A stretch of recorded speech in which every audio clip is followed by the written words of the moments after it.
Okay, I'm Ginger, And I'm Brooke. and we're still here.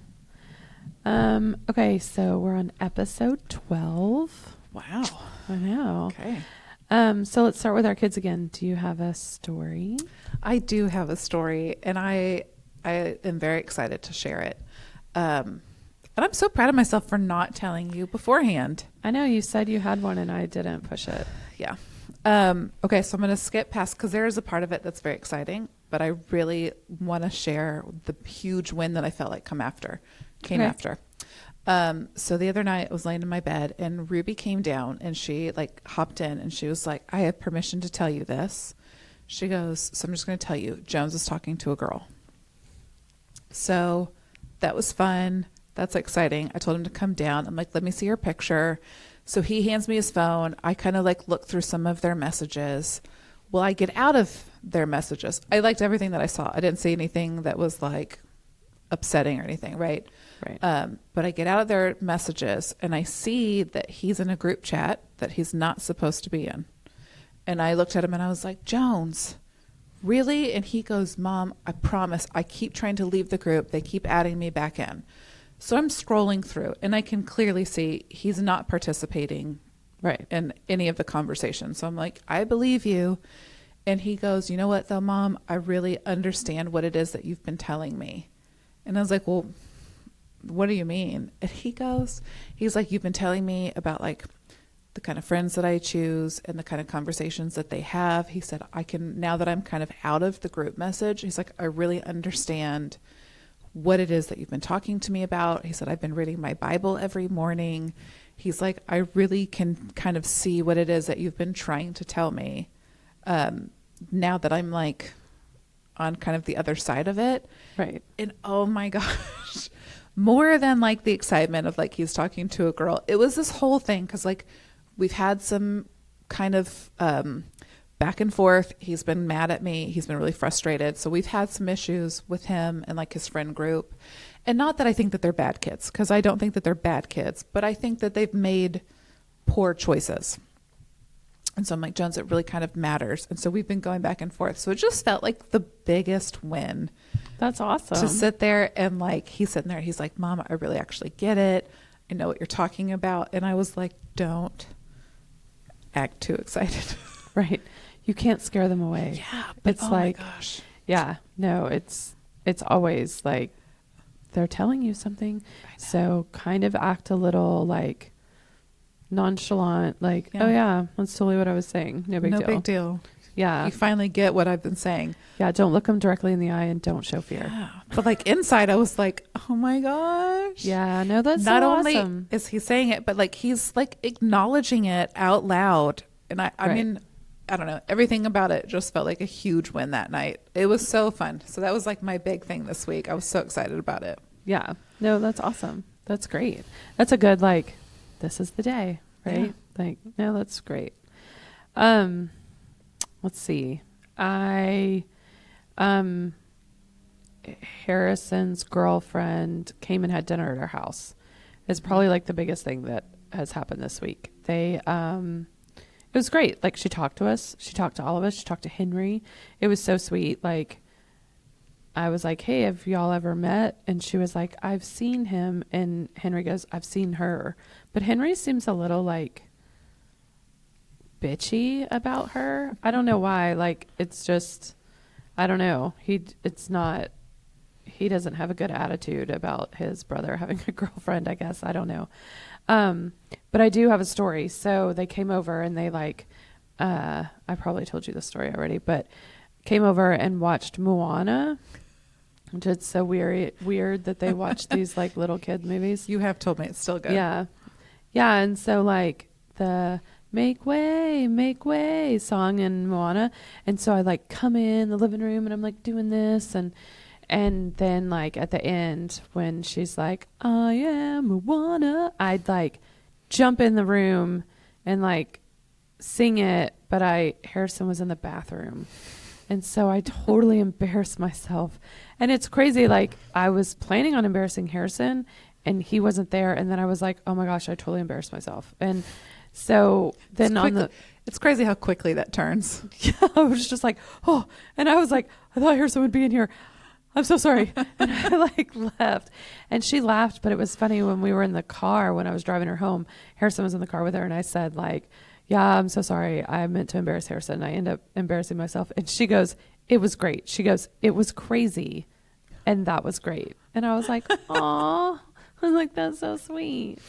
So, no, she seems to be like getting comfortable and talking to us about things, and not just answering our questions, right? Like she is asking questions too. So it seems, I don't know. It's cool. I hope it doesn't like crash and burn. Hope it sticks for a little bit. Yeah. And so, not forever, like what I've implied. Yeah, but it's April 10th. That's 2 months today. Yeah. Wow. Yeah. And they're going to their first dance tonight. They are. So, yeah. Did you get her flowers? I did. Well, I got her like one of the little bouquets. Yes. I asked her mom, like, is she expecting flowers? Because I don't want to embarrass her, but I also don't want her to be disappointed. And her mom asked her if she wanted a corsage. And she goes, ew, what is that? And so her mom was like, I'm pretty sure she's not expecting anything. I was about to say, but bouquets are the new thing. It's so weird to me. Like, I don't know what that's about. I don't either. Yeah. So we're going to go pick her up. Harrison will give it to her, and I'm assume she leaves it at home. I don't know why she would take it to the dance with her. I don't know. I don't understand the bouquet. I mean, the corsage thing made sense because you like wear it on your wrist. You don't have to carry it. Don't have to even think about it, but it's still like is obvious that you had a date that knew to get you flowers. But this whole like bouquet thing where it's like, but you don't, you have to like, you don't hold it all night. Like, what do you do? Yeah. Do you leave in the car? And those are not cheap. Oh no. I don't just purchased one today. So no, I don't get it. But do you like leave it on the table? Do you like, and do they dance at the dance? Or are there tables? They have like, I think they do in middle school. I mean, I'll have to chaperone one. Maybe I have to get on the PTO for next year at the high school. I'd rather be oblivious. But yeah, so I don't know. Like, I don't know how that's going to work. Or, I mean, do you know prom is tomorrow? Oh. Yeah, when I was ordering her bouquet for today, they were like, is this for prom tomorrow? And I was like, no. Yeah. Wow, you'd be terrible if you were doing it for prom. You'd be way behind the mark. I mean, they were fine with it. They were like, we could totally do it. So, yeah, I don't know. Ugh, I just got like a flash of anxiety of like, oh God, we're going to have to do those things. Next year is going to be, you're going to have to make a mum if they're still together. She's going to wear a giant mum around her neck. That's the thing too, though, is like, I'm not sure she's that girl. Like, I think so. I think you're going to have to. I'm down. It may be 100% smaller. down. Emma needed a smaller one, my niece, which is totally fine. But I think when everybody's going to have one. Yeah, but it's like everybody who like goes to the football games and. No, it's not just the games. It's like you wear it. Oh. You wear it at school. Like it's a school thing. Yeah, I'm totally down. I'll make one. I mean, I'm all for it. I don't know. She's not, I don't know her that well, but she also like doesn't seem like she's into the like traditional things, you know, like Harrison thinks a lot of that stuff's stupid too, I think, but I don't want her to say that she thinks it's stupid just because he thinks that it's stupid. Which is why you're going to have to make one. Yeah. And I'd just be like, you know what? Don't wear it. Throw it in the trash. I think a lot of people think it's stupid, which absolutely it is. But then when it comes down to it and everybody at school has one and you're just kind of like, well, like, you don't want to be the one that doesn't. I would have worn one if like somebody gave me one. Like you don't want that. So like, yeah, you're going to have to. No. And like, gosh, when I was in high school, I dated this guy and you know, it was homecoming, whatever. And I got him the biggest like garter for his arm and all this stuff. And my mom was like, do I need to get you a mum? And I was like, nope, he's going to do it. I told him that I wanted one. the whole thing. And I got this big obnoxious garter for him. And then it like came time and I didn't have a mom. Mm-hmm. And my mom was like, what the hell? Yeah. And so, yeah, I don't want that to happen. She'll have one regardless. And then Yes, she she can will. either wear it or not wear it. She can wear It's it or fine. not, but you're going to Yeah. have to do it. Yeah, And you for will. sure. I know you. You'll do it either way. Oh, yeah. I mean, I'll love it. I'll be like, I'll wear it if you don't want to. Okay. So our episode this week is on preparing versus protecting. I have some big things to talk about this, but we'll go through our questions, and I'm sure it will come up. So what's a moment from this week with your kids that you keep thinking about? First question. This is what I want to talk about. A moment that I keep thinking about with my kids for this week. Yeah. About like preparing them versus protecting them. Oh. You have something already? Yeah. Then you go first. But this could have gone into like our kids' stories for this week, right? Both of our kids are auditioning for high school orchestra. All the things, right? All the stress of that. I can't believe how stressed out Harrison is about this. And like, hopefully in a few weeks, we'll either be talking about how great it is that they've made it, or what a struggle it was that, you know, we've had to like guide them through this or whatever. But I had a conversation with Harrison last night because he was like so nervous and so scared, and it's funny, he's like, I'm so stressed out. And when I went up to my room to go to bed, I thought about it and I was like, dang, I should have been like, this is what anxiety feels like. But I missed it. So but anyway, I was telling him that like, we're in a 6A school, you're going to be a freshman. Freshmen don't make varsity. Like, they just don't. Like, it's not on the football team, not on the baseball team, not in cheerleading, not in all the things, right? It's just like, it's so competitive. It's such a big school. Freshmen don't make varsity. And so and of course he was like, Mason, who's, you know, in the orchestra, he made freshman his varsity year. And it's like, okay, one kid in the history of all of lifetime, you know, and I know that's not true, but just preparing him, you know, for disappointment. But I also like, I don't know if he's going to make it or not, but I want to prepare him. Like, am I preparing him or am I protecting him? Like, I feel it's a little bit of both, right? Like, I'm preparing him for the disappointment so it doesn't like... So it protects him. Yeah, because I could be like, oh, you're going to make it. I know you're going to make it. It's going to be fine. You're going to make it. You're going to make it. It's to try to get him to calm down. But I also... I don't know, like that's a weird line, right? Because John's like, stop like speaking it into existence that he's like not going to make it. And I'm like, no, I just want him to have, you know, be realistic. I was about to say, well, there's a difference between, you know, speaking it into existence that he's not and trying to be honest. Right. Right? Like I do personally think that there's a really high probability that he will, but there's a possibility that he might not make it, and you just kind of go, you have to be honest with your kids about where they're at. Right. You know, I mean, and Harrison's put in all the work. He's put in, you know, the time, the talent, the effort, all of the things, right? And so you hope that that's it. But there's also like what we've kept talking about, right? That there's lots of other kids that have also done the same thing. Right. And for probably longer, because now they're in high school and they're going up against juniors, seniors, whatever it may be, that have had a few more years ahead of them. Right. So you just kind of go, I mean, you may not. I mean, and again, because Jones is kind of around the same place. He's been equally as stressed.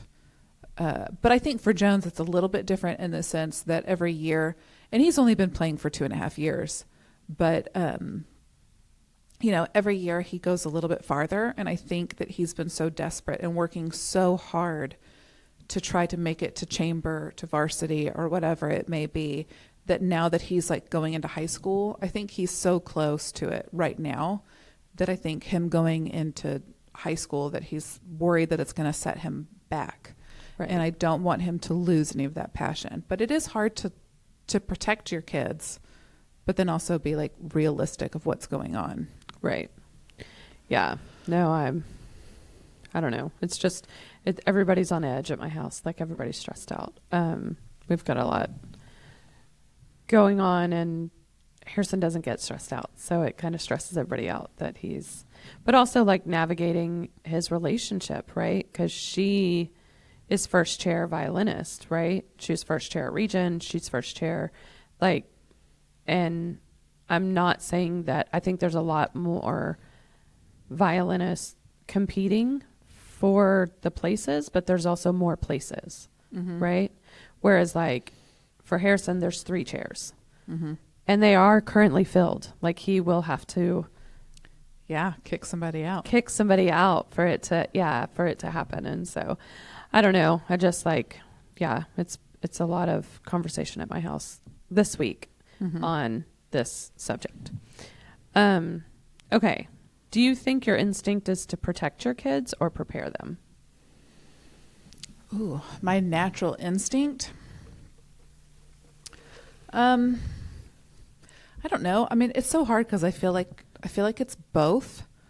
But I do think that as they get older, I think my instinct has shifted a lot more to prepare. I include them a lot more in conversations. I share more information with them than I used to. And on like every level, stuff with their dad, stuff with what's going on at the house. I mean, we're getting ready to try to move. I've included them in all of those things, the ups and downs of like, it may happen, it may not happen. No, it looks like it's going to. Well, maybe it might not. I feel like there's so many things where it's like you have to prepare them for the ups and downs of life. And I do find myself including them in more conversations as they get older, rather than just blindly protecting them from everything that may hurt them. Right. Yeah, I think I prepare my kids way more than I protect them. I don't. I'm just trying to sit with this and think about it first, because I tell my kids very early on about things they probably shouldn't know about. I want to be the one that tells them that. I told Harrison about sex in first grade because he asked about it. And I was like, you're obviously asking me about it. So you're going to hear about it. I should turn that off. So you're going to hear about it. So I'd rather you hear about it from me and you hear the truth. And then with both of my kids, as soon as I told them about sex, and like where babies come from, it was, both of them were very young. And I said, from here on out, when you have a legit question, I promise I'll tell you the truth. Because I did bullshit my kids a lot. I mean, made up stuff. I told them a monster lived in the garbage disposal, so they would keep their hands out of it. I mean, we all do that. Yeah. I mean, I told them a monster lived in the attic because as soon as they could reach the string that pulled it down, I pulled it down and it made that like terrible noise of the springs. And I told them the monster woke up. And so now Henry's terrified of everything and has like debilitating anxiety, and I'm sure that's my fault. But it was like he wouldn't go down the hallway. And so I couldn't get him to like go to his room because he had to go down the hallway to get to his room. And so I regretted that one. But it was like, I knew that's where all the kids played, was upstairs. And we would be downstairs and I knew they'd be in the attic. And so as soon as they could reach it or climb on something to reach it, I knew I had to tell them, I had to scare them into not going up there. But anyway, so after we had the sex talk, then I told them, if you ask me a serious question, I promise I'll tell you the truth. And we've had wild conversations, you know, like little Harrison with even smaller Henry in the car driving home from school. And Harrison's like, what's a prostitute?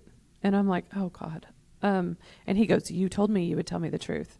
And I was like, well, let's wait till Henry's not in the car, because I hadn't had the conversation with Henry yet. Yes. But then I'm like, okay, like here we go. Like this is what this is. And, you know, and it's just a wild ride when you really like do that. When you like tell your kids, okay, like I want you to come to me, because what you hear on the bus or on a field trip or on the playground, I mean, I think everyone can go back and think of something that they thought when they were little about sex or about something you weren't supposed to know about, and how wrong it was. Like, I remember thinking, which this isn't even that bad, but I remember being in elementary school, sitting with Bonnie Rhodes at the cafeteria table, and we were talking about sex, and like you had to have sex twice to have a baby. Like that was, it took 2 times. And I was like, oh my God. So if you wanted to have 50 kids, you have to have sex 100 times. And like having 50 kids was no problem, but sex 100 times, like, oh my gosh, how awful would that be? To be fair, that still sounds accurate. Right. So I'm like, I mean, I just don't want my kids to grow up thinking these like wild things that aren't necessarily true. And so I just made that deal with them. But I think I err on the side of like preparing them. Like I prepare my kids. I tell them, I generally tell them the truth when it comes down to it. I 100% of the time tell them the truth. But if I can like protect them in some way to like save them from disappointment, sometimes I'll lie about things, but I don't lie about the things that matter. I have a good story about that. When they missed the fireworks, Oh yeah. Henry and his friend were inside, and we were outside on the patio, and the fireworks went off, and it was like this, you know, it was out for a long time, and then right as soon as it was over, they come out. And they were like, oh my gosh, we missed the fireworks. And I looked straight at John. I was like, well, Dad recorded it. Like you can watch it on his phone. Like he totally recorded it. And he went straight to YouTube and like fireworks show. And he was like, yeah, I have it right here. And showed it. And they were like, wow, that's so cool. I was just like, I love fireworks. That's great. And they turned around and like went back inside, and we saved like meltdowns from like toddlers. And I asked him it was the fireworks show in Japan, like in Tokyo, like New Year's Eve, Tokyo. And I was like, wow, they got a much bigger like show than we did. But, yeah, I mean, I like bullshit my kids a lot, but, I tend to I try to prepare them as much as possible rather than protect them. Right. Like I try to tell them the truth, tell them what's coming. If something scary is happening, I try to prepare them of like tornado sirens went off. The tornado siren in our house went off. And I was like, Henry, let's get in we were home by ourselves. It was just the 2 of us. And we got under the stairs, and, you know, he's like, what's going on? And I was like, well, you know, the tornado alarm went off. But we're perfectly safe under here. I was like, and everyone I know knows that if my house gets blown away by a tornado, come get me under the stairs, 'cause that's where we are. But yeah, I mean, I try really hard to prepare them rather than protect them. So do you think those are actually in conflict with each other? Preparing versus protecting? I think for me, the only time that I think that those have ever been in conflict with each other is with their relationship with their dad. And I think that's the biggest place where I've tried to protect them whenever they were little is, I think I made a lot of excuses, tried to explain things away. It's really hard to try to explain to little kids, why certain things are happening, why dad is behaving a certain way, why he's mad at them all the time. I mean, it's really hard, to try to navigate that. And so there is a level of, I think when we were married, I wanted to protect that a lot more, because I feel like that was my job as Jamin's wife. And I think now that we're not married anymore, and now that the kids are getting older and they find the ability and the freedom to express themselves now in their own home, I don't think that they had that really kind of before. And so I think as they find their voice and expressing their concerns, their feelings, their emotions, all of their things, that there is still a conflict because I want to validate how they're feeling, and I 100% understand where they're coming from. Right. But at the same time, it's hard because I want to protect their relationship with their dad, and not necessarily for his sake, but for their sake. I mean, you do just kind of like, it's their dad, and I don't want them to make any decisions right now that's going to affect them long term that they may come back and regret later in life.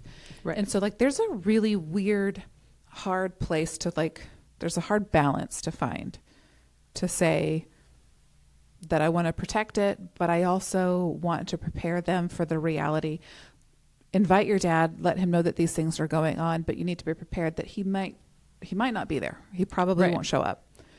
It's so many like weird balances to try to find. And I think that's the only place where I really find a consistent conflict between the two, and a conflict in trying to protect them and their relationship. And also like for myself, like I don't necessarily want to defend him. Right. And it's really hard to not say all of the things that I think and feel, especially in my frustration with him as a co-parent. It's really, really difficult to put that conflict like to the side and just really try to find a healthy balance between protecting them and preparing them. But yeah, I think a lot of parents struggle with that, you want to be honest with your kids about and prepare them that like they might not show up.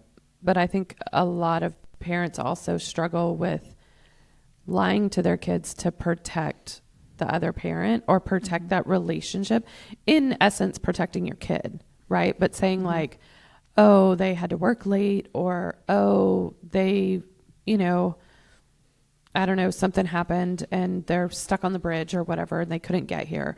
And you make up this stuff to protect your kids, instead of preparing them for like the ultimate disappointment that you're gonna consistently be disappointed by this other parent. And I'm sure that's like a hard line to walk. I know you don't do that. I know that you don't lie to your kids and make up excuses. But I also know that you protect that relationship, right? I mean, there's no like trash talk or anything. You're not like, ugh, he's not here again. It's like, well, and I do slip. I mean, I will make comments, and I always regret whenever I do make a comment in front of the kids because I already know where they're at. And it's really hard because I do want to protect more so Jones than anybody else, because Jones is so disinterested, and I 100% understand it. For sure. I mean, he's my kid and he was my ex-husband, right? Like I've witnessed their relationship, and I understand and I know why Jones doesn't want a relationship with his dad. So it's really hard because it's like, I want to protect Jones's feelings and I want to prepare him for the reality of what that all kind of means. But at the same time, like I do want to protect him in the sense of like, you might change your mind one day. I don't think that he will. And it's sad to say that, but on the slight chance that he will. And I feel like the few times that I do slip, because he's older, he understands. And Jones and I think have a very different relationship with his dad than his sisters do. Mm-hmm. And so I do find where I will make more comments in front of Jones, but then I regret it because I'm like, I don't want to damage that more. But it's a really tricky balance to find in the mess of divorce, right? Like, because that's what it is. Like, and all divorces are messy. They're all difficult. It's tricky to navigate when you're co-parenting and all of that. But right, I do slip up more than I care to admit. I think everybody slips up, but Yeah. No, I mean, I know your stance on them and like, you know, you don't know what that relationship's going to be like when Jones is an adult, right? And Jamin may, you know, he may get to a certain age where he actually realizes and regrets things, but I mean, I don't know if that'll ever happen, but you know what I mean? Like people change when they get older. They get older and they realize like they have nobody in their life. So, but yeah, I mean, like you got to let your kids kind of figure that out on their own, right? Okay. So what does protecting your kids look like in your day-to-day life? And what does preparing them look like? I feel like we've already talked about. I mean, yeah. I don't think anything more to add. Yeah. What's something you protect your kids from that you probably shouldn't? Oh. I don't know. I don't know that I know that the only thing I can think of is I know my brother thinks I'm way too strict.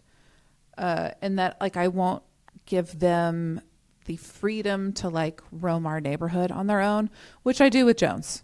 Jones is now, he's 14, almost 15. He does have the freedom to kind of go around the neighborhood and do what he wants with his friends without having to check in. But I know like he thinks I'm like super strict and that I'm too protective. But also, like, I don't know.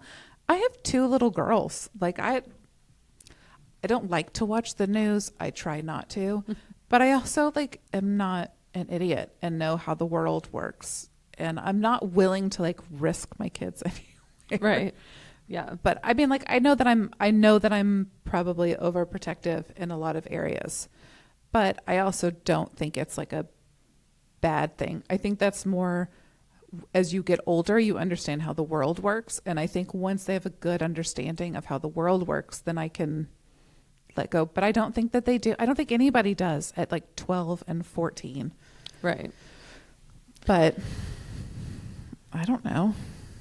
Yeah. I think I protect my kids from failure and from disappointment pretty diligently, like not on purpose, but I do, right? I'm not trying to protect them from failure and disappointment. My kids have had that since birth. But I do. Like Henry gets, I'm sure nobody at Pullen Elementary is ever going to listen to this. So, Henry gets like behind on all his homework. And then, and so like he has his Imagine Math, right? He has to do so many things. And then it's like the end of the term and he's like 13 lessons behind and he has to do them in one night. Right. And so, this happened like last term and John and I went out to dinner with our friends and Henry's texting me and he's like, I'm so stressed out. He's like, I can't do this. I can't finish this. Like, it's too much. And I'm like, well, you put yourself in this situation. Like, you've got to figure this out or whatever. And he's like, I'm so stressed out. And I'm like, okay, how many do you have left? And he's like, I have 6 left. And I was like, okay, do 4 and I'll do 2 when I get home. And so he's like, okay. Whereas like the win that I see is he was spiraling and he wasn't going to do the last 6. And so if I can talk him into doing 4, that's a win for me. Right. Because he was spiraling, about to have an anxiety attack, which means he's about to puke. And he wouldn't get any more done.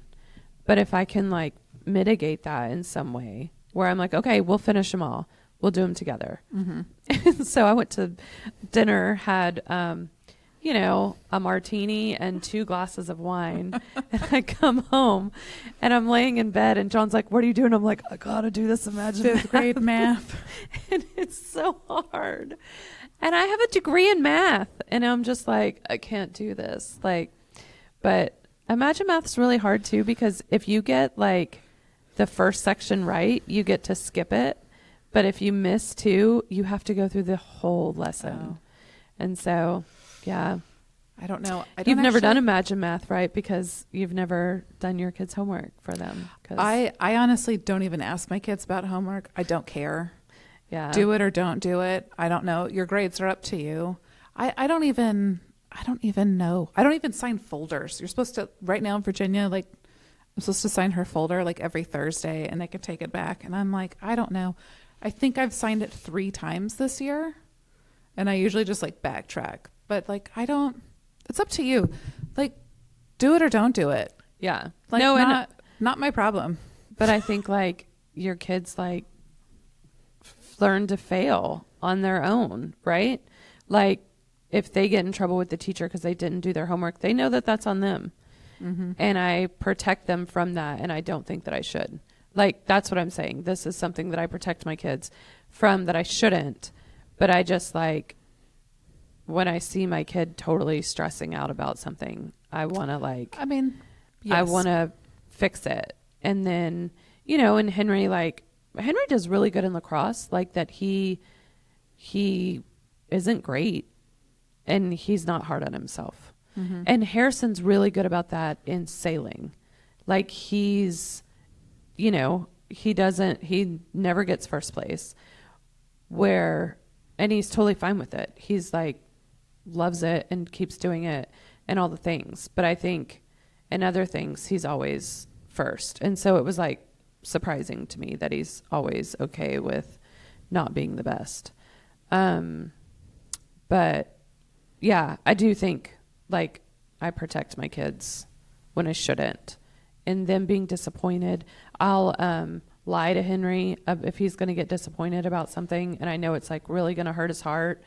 I'll be like, that didn't actually happen. And I can't think of an example right this second, but I know that I've done that. I know that he's going to be heartbroken if he finds out that this thing happened. And so I will tell him something else happened. Like it didn't happen that way or whatever. Just to protect them. And I don't think I'm doing them a favor by doing that. Like they all need to learn about disappointment and failure. And I'm not good at that for them. I will. You're not good at that for you. So. I know. So I know how much it sucks and I don't want them to have to experience that. And so, yeah, that sucks. I have something in my eye. I promise I'm not about to cry. So what's something you let them experience that's actually hard to watch? For me, nothing. I full on lie to my kids and make up situations so they don't have to experience anything that's hard to watch. Yeah. I don't think my kids have had much of a choice. I think between, and especially like with all of our stuff being like so close together and that like our dog died and then our house flooded and then my dad was sick and their dad left, my dad died. There were so many things like all back to back and it's really devastatingly adult stuff to try to process. And it's really difficult to process as an adult. But as a kid trying to understand all of that, like kind of like in a row, there's really not any way to protect them from any of that. I think It's just the things that you have to kind of like dive, head first into where it's just like, I'm going to tell you all of this. I'm going to explain it to you in the best way that I can. I think the only difference was with the divorce talks was that I talked to each kid. I talked to them all 3 together. And they all kind of cried together a little bit. And then I realized that Jones had a lot of questions.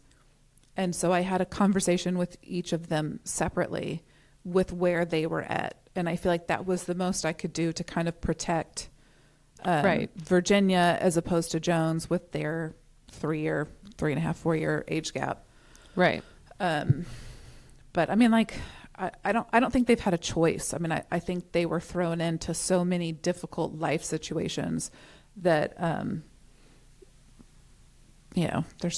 there's no way to protect them. Right. In any of those things. Yeah. But they're like stronger, more suited people for things happening in their life in the future. I hope so. Yeah. Yeah. I I don't know, when hard things happen, and like when our dog died, we all sat together and talked about it. You know, I mean, like, I don't just say, I don't know, she wandered off, or we took her to the farm. You know, we didn't do that. But I also think my kids haven't really gone through very many like hard things. John and I got divorced, but they were really little.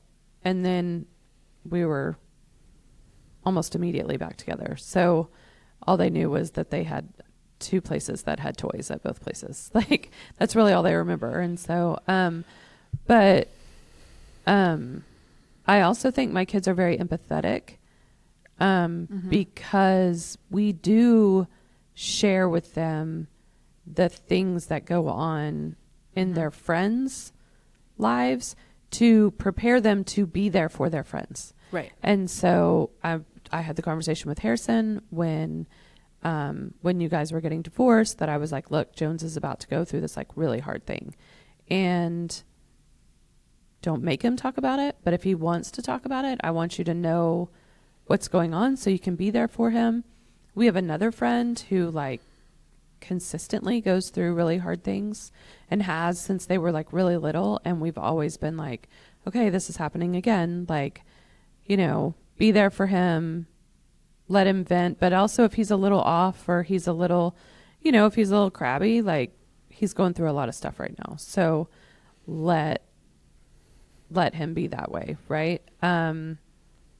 With your kids, like, thing recently, like this year, I had the conversation with Henry, like, you know, you got to be there. I don't know. I'm about to cry. So I was about to say, I don't have anything in my eye. I am about to cry. I know. And I was just like, it just hit me. I did have something in my eye earlier, and now all of a sudden I'm about to cry. So anyway, like, I do think that I try to prepare my kids to be there for other people as well. Because I don't know, we collect friends who go through hard things, I think. Well, and I don't know. I think it's hard because I think as a parent, your natural inclination is to protect your kids. Right. And you do want to shield them from as much as you can. And then you do go through a season of life where it's just kind of like, I can't do anything. There's nothing that I can do to help you through this season. I'm barely surviving it myself. Right. And it's so unbearably difficult, but it is nice whenever, you know, to like what you were just saying, right? Like you prepare your kids to help those around them. It is nice when you do know that you do have like a community of people around you, like that are trying to not only meet you where you're at, but also your kids. I mean, and I think that's the best thing that you can do. Right. In the times where you can't protect your kids, is to know that there's other people around, like, right, coming together. I mean, in the same way that when you were sick and you were in the hospital, right, and I took the boys, and then they didn't even know what was happening, right? I mean, like, you do want somebody, at the very least, if I can't protect them in the moment, if I can't shield them from the reality of what's happening, I need somebody to kind of come around and protect them in right, that way. Like, and that's the most you can hope for as a parent, I think. Right.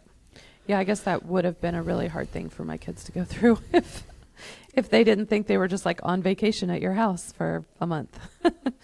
But yeah, see, I've like lied to them when I probably shouldn't. Which is funny because you said that you prepare your kids more, but I think the more you say, you do actually protect them a lot. Yeah. Yeah, I do. I guess that those are two like different things. Like, I do prepare them, but I also don't tell them the truth. I don't let them fail. Yeah. I think you do a lot of both. Yeah, no, it's true. Wow, look. Realization. Yeah. So, do you think we protect the people we love from hard truths? No.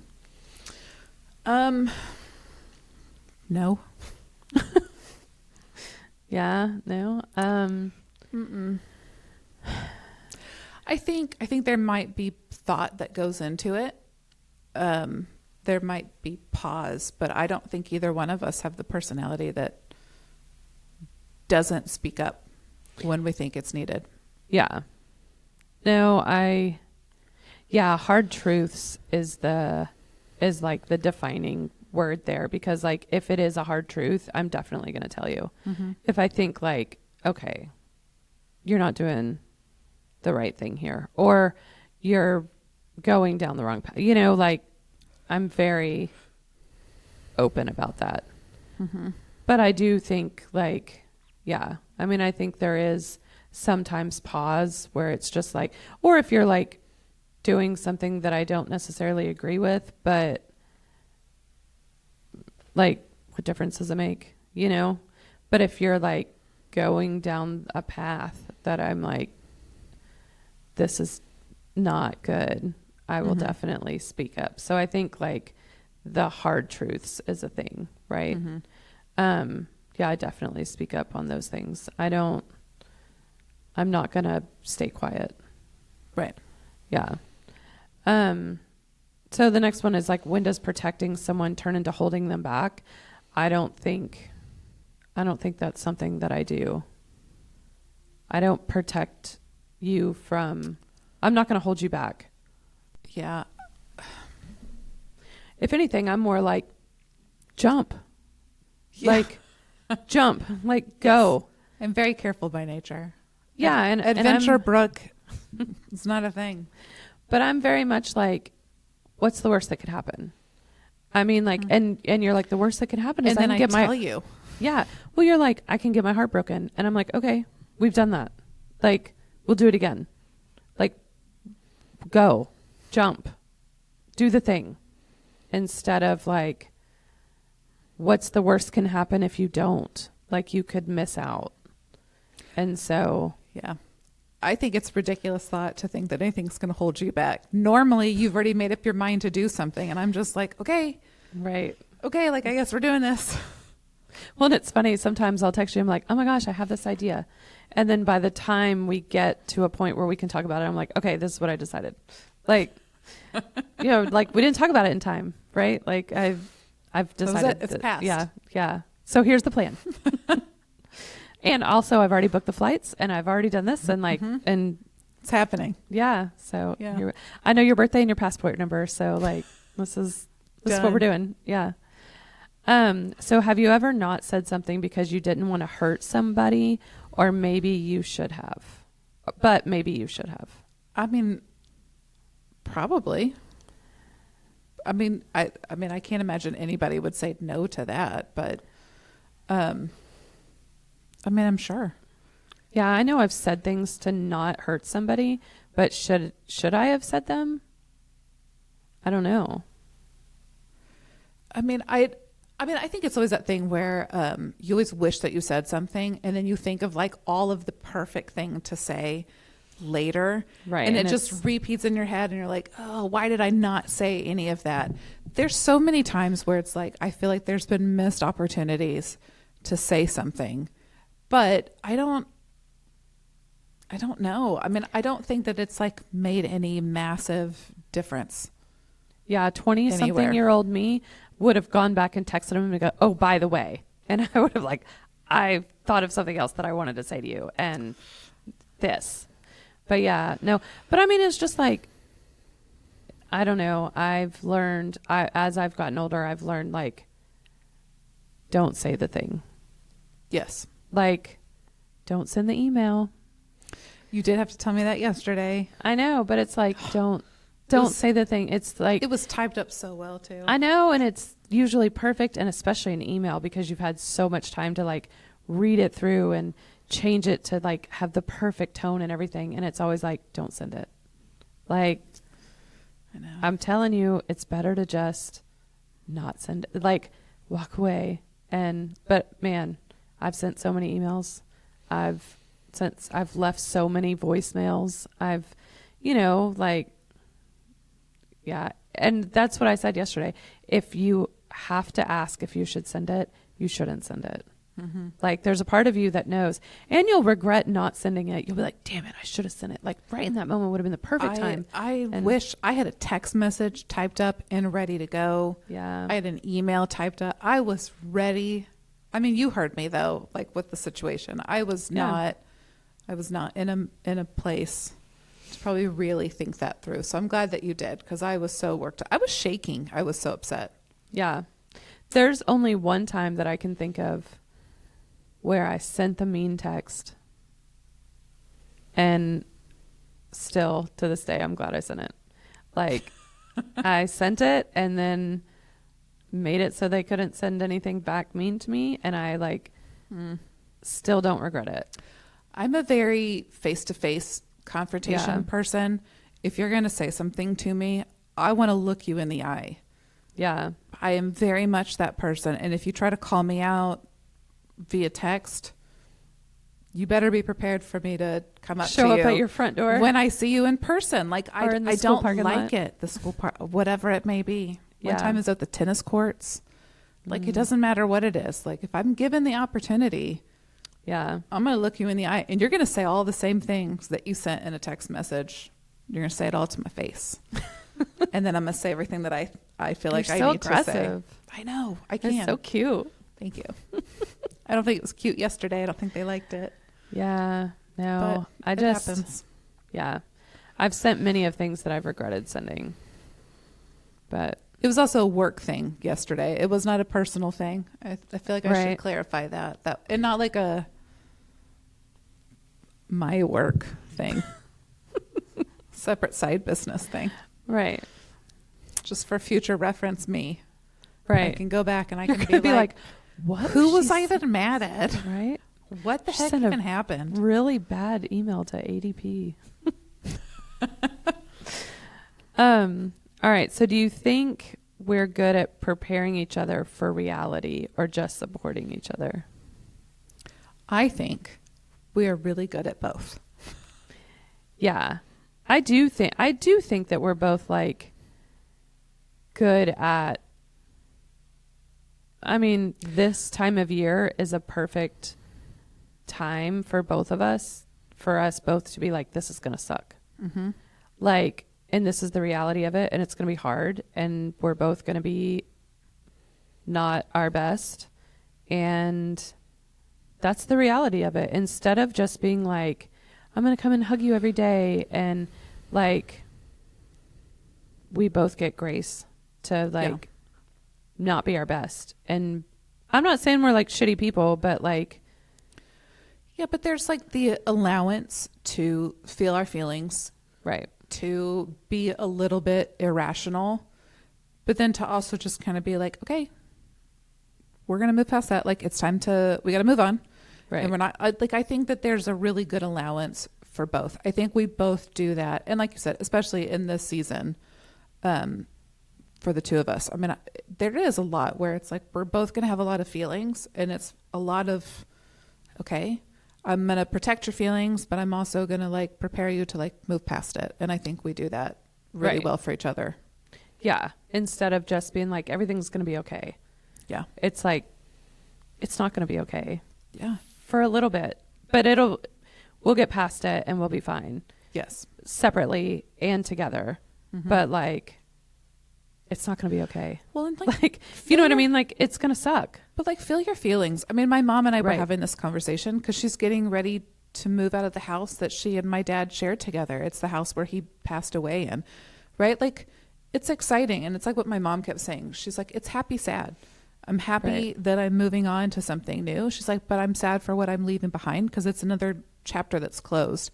Everything, you have to have the allowance to feel what you feel. Right. Right. But then there's that whole thing where it's like, I'm not going to stay in it, but we can feel it. And then let's push past it and let's prepare for like what's next and what's exciting. And let's move forward instead of just sitting with where we're at, which I think is why we're both like so healthy. Yeah. Okay. That's what I was like, delirious, like crazy. Yeah. Healthy. That's what we are. Healthy. That's totally what we're going with. Okay. Got it. Have there been times where we should have pushed each other more? I don't know that I could possibly push you any harder. A break. Yeah, I don't know. Like, where I should have pushed you more. I don't know that I've ever not pushed you as hard as I could. I think the only season of life that I can picture where I wish that I had done more or been better was the season where we were still like kind of early in our friendship trying to get to know each other. And so I go back and forth between that because I don't think so. I don't think I should have pushed you in that season. I don't think we were at where we are now. Mm-hmm. But I wish I had made better choices as a friend then, instead of being just a blind supporter participant. But in my downward spiral. But at the same time, like, I don't know. I can't imagine pushing you anymore in that season either. I think you were doing as much as you could in that season. And I think you had to get to the place where you did arrive. And I think you had to get there on your own timing. I don't think that a friend could have pushed you. Yeah. No, and if you did, I would have pushed you away. And I don't think we'd be where we are now. If any of that would have happened. Mm-hmm. But I think, yeah, I mean, like, I had to like crash and burn on my own before I could allow anybody else like access to me, I think. Yeah. But yeah, no, so I don't think I think you and I do regret we never like weren't friends, but I do regret like our split. We did have a little season. Yeah. And it wasn't, I mean, we were still friends. We still hung out and we still talked and all the things, but I regret that time. Like, but I mean, but then we became who we are now. I'm still like, I don't know if we would be where we would be now. I chalked that up to like we were trying on different people. Yeah. And it didn't work. No. For either one of us. Yeah. But it was also COVID. Like that was just a weird time in general. And that was also a time that I was fully allowed to be as much of an introvert as I wanted to be. And let me tell you, it was the most magical time for me. Right. Where everybody had to stay in their home. And I was like, no, please don't. Right. Yeah. No, it's funny. That time should have been like my own personal hell. But it actually like taught me that I do like just being at home and not going out. Being with your family. Yeah. So it was good. So let's see. Is protecting really about them or about us? Like, is protecting people really about them or about you or me? I don't know. I mean, I feel like I have a natural inclination. I feel like I try to navigate situations all the time. And I feel like I'm always trying to like make sure that everybody feels okay and that everybody feels happy and that nobody is upset in any situation, regardless of the stress that it might put me under. And I don't know if that's for my own satisfaction of like everybody feels comfortable and so I feel good because I made that happen, or if I'm actually just trying to make sure that everybody feels comfortable. But I also know that that's a large part of my control problems also, that I want to be in control of the situation. Like I want to control the way that everybody leaves feeling. Like I want everybody to feel good after I've made something happen, and then it's just like, okay, good. You all like each other then we're all happy, and it's just kind of like I don't know if that's protecting them or if that's just for my own, I don't know. Yeah. So the next question is like, do we protect because it helps them or because it makes us feel better? Both. And I think I protect the only people that I know that I like truly protect from things that I shouldn't protect them from. Like it's not helping them. It is only making me feel better. Like, and is it really about them or is it about me? I don't want them to hurt. Mm-hmm. And so I protect them, but in a negative way, right? Mm-hmm. Like it's good to go through hurt. It's good to like feel those feelings. It's good to know that you can work through things like that, right? Like it ultimately is a positive thing. It's what life is all about, is like having these experiences that you're a stronger, better person when you come out of them on the other side, right? So you shouldn't protect your kids from failure. You shouldn't protect them from disappointment. But I always will. I don't know. Like, I don't want my kid to be the kid who like lives on my couch for the rest of my life because he can't Because you made him figure sleep out. on the couch. Yeah, no, because he can't like figure his stuff out, right? Like, because I protected him, because he's never been disappointed. He's never been held accountable. He's never had to do any of that stuff because I protected him from it. And that's not what I'm trying to achieve. But I feel like, I asked Henry yesterday, I said, like, so there's two ways for them to grow up, and like, my house is always clean, right? Mhm. It's always picked up. It's always cleaned. And I was telling Henry, I was like, either you'll grow up in an environment that is always cleaned, it's always picked up, it's always organized, so you will want that when you move out. And so you will keep your house picked up and cleaned and straightened all the time. Or you've never had to do it your whole life, and so you're going to live in like a garbage can because no one's there to pick it up for you. And I was like, there's two ways that Could go goes. either one. You either appreciate a clean house, or I need to start making you clean the house yourself. And he goes, I promise I'll appreciate a clean house. He's more like, don't stop cleaning it. Yeah, he's like, please don't make me clean it. But it's like, I feel calmer. I feel more relaxed. When my house is clean, when it's straightened, when like everything has a place and everything's in its place, I feel I sleep better. Mm-hmm. And like, I want that for my kids. But I know Harrison feels that way because Harrison keeps his room cleaned. He doesn't ever have to clean his room because his room doesn't get messy. Mm-hmm. And Henry's room is many different levels of disaster.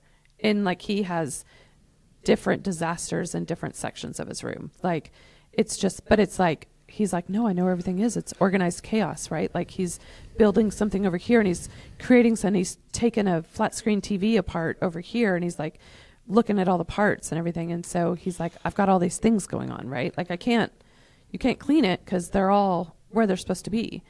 And I just like, if he had a whole house to himself, it's like, I mean, I didn't really think anything of it until you said organized chaos. And now I'm thinking of somebody, and I'm really hoping he grows out of this organized chaos phase. That's all I can say. yeah, Without naming anybody. yeah. Yeah. I wonder who that could be. No clue. Yeah, I don't know. So I don't know, like, am I helping them by, if I put them in charge of cleaning, I would lose sleep because my house wouldn't be clean enough, right? Mm-hmm. So I don't know. So do you think you lean too far one way or the other? I don't think so. Do I? I don't think so. Yeah, I don't feel like either one of us has like changed much. We have not grown. We are exactly the same. We have learned no lessons. But I mean, like, But we're perfect in every way. Like, we are. It's too difficult. I've already got it nailed down right. Like, there's a balance between it, and we're already in the middle. Right. Where it's like, Clearly, that's all I've heard for this whole hour. right. Clearly perfect in every way. Yeah. Done. We could end there. Right. All right. So, yeah, I don't think that I've changed. I don't think that I lean. I mean, I do. I don't think that I do it 100% the right way, but I don't think I lean too far one way or the other. Mm-mm.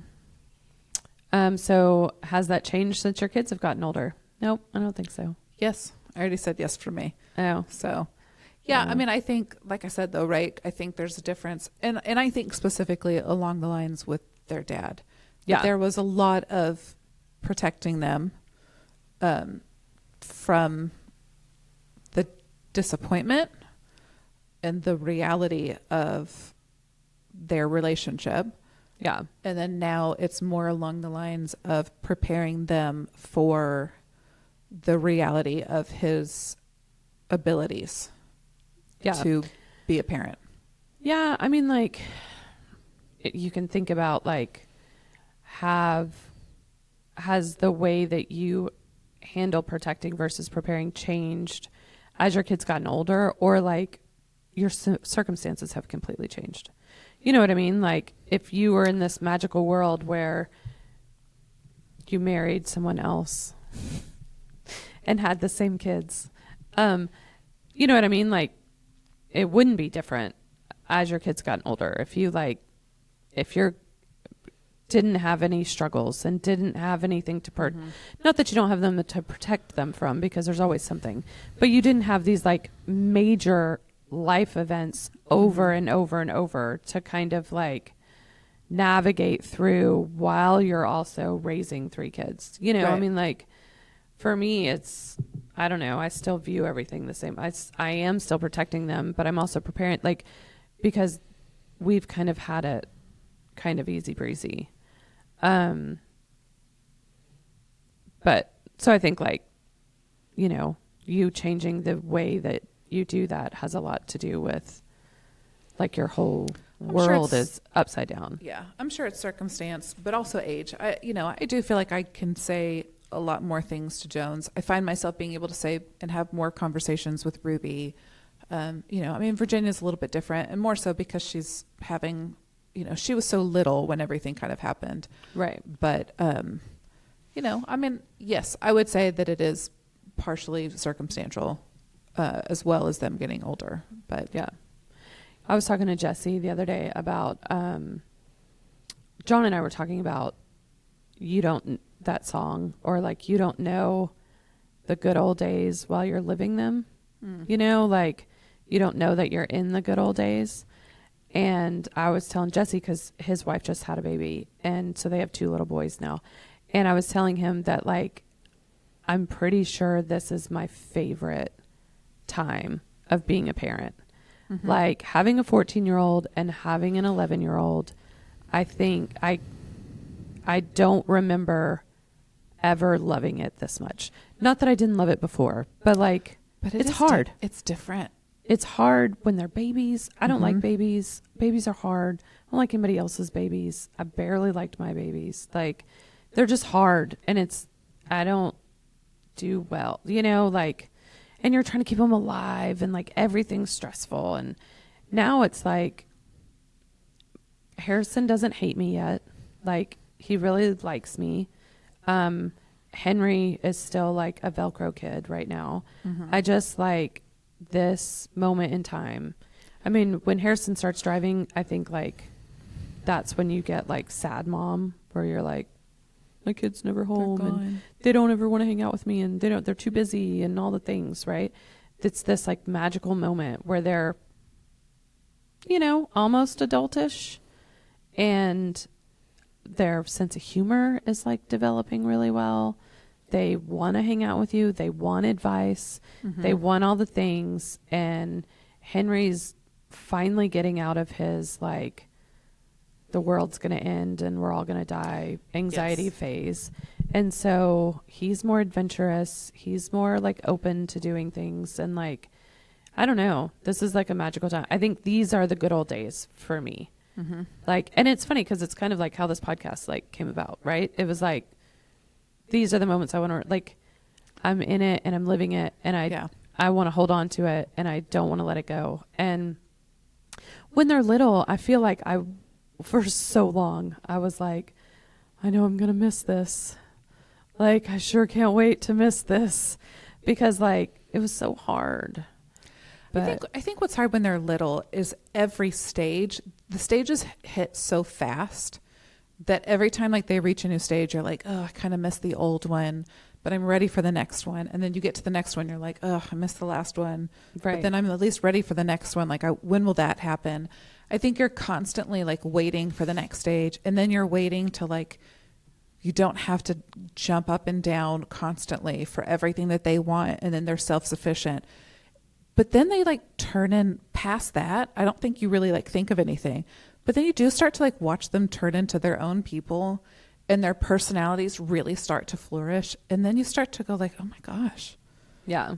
I really like their personality. Like Jones, when Jones is like in his own little element, he is hilarious and like the weirdest kid. And I genuinely love it. Like every time he feels comfortable to like let that version of himself out. Ruby's that way all the time. But I mean, like, but she's also like, she's talkative non-stop and wants to tell you everything that's going on, is into everything, wants all the gossip, kind of mean, but also really funny. Yeah. And then Virginia's just like this wild, crazy thing that I'm like, I have no idea what you're saying. I don't know what words are coming out of your mouth, but like, cool. Like I'm totally here for it.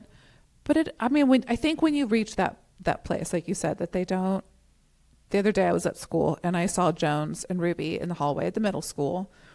And I was waiting for Ruby to come in and Jones came in first and I gave him a hug and we were kind of like walking and I was like, okay, well, I love you. Have a good day. And he turned around with his friend and they both kind of looked at me and I could tell his friend was laughing. And I was like, oh my gosh, I'm sorry. I know I'm not supposed to say that anymore to you, like in front of your friends. Right. And he didn't say anything. I was like, but I do love you. I was like, so I'm not really sorry.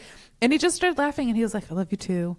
Aww. But I love it because you do just kind of go, okay, we still like each other. You still love me. I can still tell you that I love you in front of your friends at school and you're not going to be mad. But you do just kind of go, this isn't going to last forever. Right. It is like the sweet little spot that we're in right now. That's No, fun. I can't. I always felt like when they were really little, as soon as I felt like I kind of figured out what I was doing, they changed. Mm-hmm. Like as soon as like I had a schedule and it was like we eat at this time and I know what they like and then we take a bath and then we read and then we go to bed and then all of a sudden like they no longer like anything that I was making and they hate the bath all of a sudden. And then, and it was like starting over. Like I have no idea what I'm doing. And so all that time I just never had any idea. Once I like figured out how to get Henry in his car seat where he didn't hate it and didn't scream and arch his back and like hold on to the door and fight. As soon as I figured out how to navigate that, it didn't work anymore. Like I could get him in the car maybe for 5 days in a row and then it didn't work anymore. Or I mean, it just like, and then something changed and then, oh my gosh, it was so hard. And now you can actually like reason with them, Now I can be like, okay, like I get it that you want this thing, but let's talk about it. And I don't know. I'm loving this time right now. Like I wish it would all stop. I wish it would like just stay this for a little while, right? Can we just have like 5 years of this and then they can go to high school? Then they can be mad. Yeah. Yeah. I'll be sick of you by then. Like y'all can go do whatever you want to do. But yeah, it's so fast. It's so fast. And I know everybody says that and I hate that. We're like, you're going to miss it. And it's a blink of an eye, but it's like, this is the moment. This is the moment that I'm going to like, oh my gosh, I miss that. Like I miss all piling on the couch together to watch a movie. But anyway, okay. So what's one situation right now where you might step back instead of step in after having this conversation, or where you might step in instead of stepping back? I don't know. I think I'm trying to I would say the most part I can say is I'm trying to step back. So in the story that I shared at the beginning about Jones and kind of making some realizations after being out of the group chat a little bit, I think that's the most I can do. I think it's really important to have the conversations with him, but I think also the space to give him to kind of make these discoveries and these decisions on his own. Yeah. Which is really tricky. I don't want to tell him who to be friends with and who not to be friends with. I want him to make that realization on his own, but it's really hard to kind of go, this is what's going to set you up kind of in life, right? That the people that you pick to be around you really matters. And I mean, but that's the most I can do is tell him what I think and what I feel, and I can give him advice as a parent, but I can't make the decisions for him. And so I think that there's a level of, I want to protect him, but I think the most that I can do to protect him is to prepare him for the reality Right. of how important that is. Yeah. Well, and at some point too, like, you know, you put your foot down with your kids and you say, like, you can't talk to these people, then they just end up doing it behind your back. Mm-hmm. Right. I'm not saying that Jones would do that at all, but I'm just like, at some point, like, your kid has to make the decision. Right. Rather than you, like, and I do that. I mean, I like tell my kids, like, nope, you can't talk to them anymore. You can't do this. But like, at some point, then they just like do it without you knowing. Well, And I think what's hard is like Jones, these are his closest friends, right? And like, this is Right. who he hangs out with every day. They go out. And again, not that they're not doing anything like horrible. It's just the conversations that they kind of have through text message. And it's the things that they kind of say back and forth, which I do think a lot of it is middle school boy talk, immature stuff. But then there is also a level of like, but hey, you guys are crossing a lot of lines. And if you're willing to do that in a text, and that's the conversations that I've had with Jones. Yeah. If you're willing to do it in a text message, then you're willing to do it in person also. And so, but I do think that there is a line where it's just kind of, I'm going to tell you what I think and I'm going to advise you. But at the same time, you have to make that decision on your own. And you have to come to that realization that are these the kind of people. And I like knowing that he is coming to that realization. Not that I think that it's going to really change anything in his everyday dynamic, but I would hope that it would at least give him the confidence, the ability to maybe remove himself from certain situations if they should arise. I mean, it's getting him to kind of navigate that in his own way, in his own timing, which is really hard as a parent to kind of go, you know, I'm going to let you figure that out and it may hurt you. Yeah. But you have to. Right. Yeah. No, that's what I was saying. Like, it's really good. I don't know that mine after having this conversation would be like letting my kids fail, letting them be disappointed. I can sit here and like look straight at this camera and say, this is what I'm going to do, but I'm probably not going to. Like, I want to be better at that, be better at like letting them fail and letting them figure things out themselves. But I'm terrible at that. And I think, you know, I do have control issues. I don't know if you know that, but no, I mean, I just like, you know, life's hard and I don't want my kids to like go through hard stuff, but I think it's necessary, but it still sucks. And Yes, I don't it want does. to watch them go through that, especially if I can keep it from happening. Yes. But anyway, I don't think there's a right answer. We're just figuring it out because we're Still here.